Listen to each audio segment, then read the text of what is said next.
আমাদের মোহাম্মদ উজ্জ্বল ভাইকে ওনারা এখন গ্রহণ করার জন্য অনুরোধ করছি। আমি মালদাকে একটি জিনিসের জন্য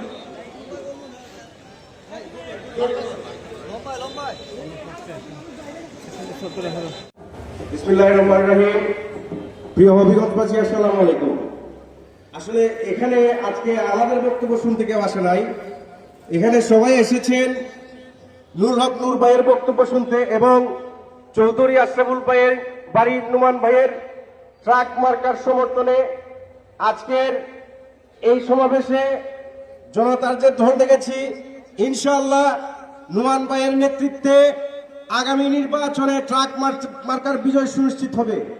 আপনাদের কাছে একটা প্রত্যাশা রাখি, আগামী নির্বাচনে নুরুল হক নূর ভাইয়ের হাতকে শক্তিশালী করতে অবশ্যই ট্রাক মার্কায় নুমান ভাইকে ভোট দিয়ে আগামী সংসদে পাঠাবেন ইনশাআল্লাহ। ভালো থাকবেন সবাই।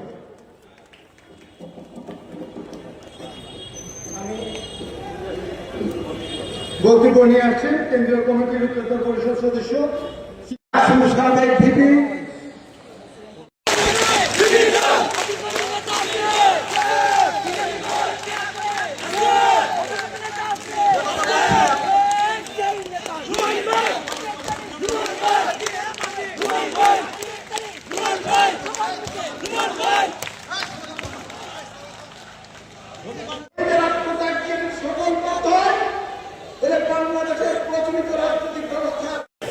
যখন বাংলাদেশের মানুষের উপর জগদ্দাল পাথরের মতো শেখ হাসিনার নেতৃত্বে একটি মাফিয়া চক্র ক্ষমতায় বসেছিল, প্রচলিত রাজনৈতিক দলগুলো তাকে মোকাবেলার কোনো পদ্ধতি আবিষ্কার করতে পারছিল না এবং মিথ্যা মামলায় বেগম খালেদা জিয়াকে গ্রেপ্তার করার পর রাজনৈতিক দল এই মাফিয়া আমাদেরকে মোকাবেলা করার কোন পন্থা উদ্ভাবন করতে পারছিল না।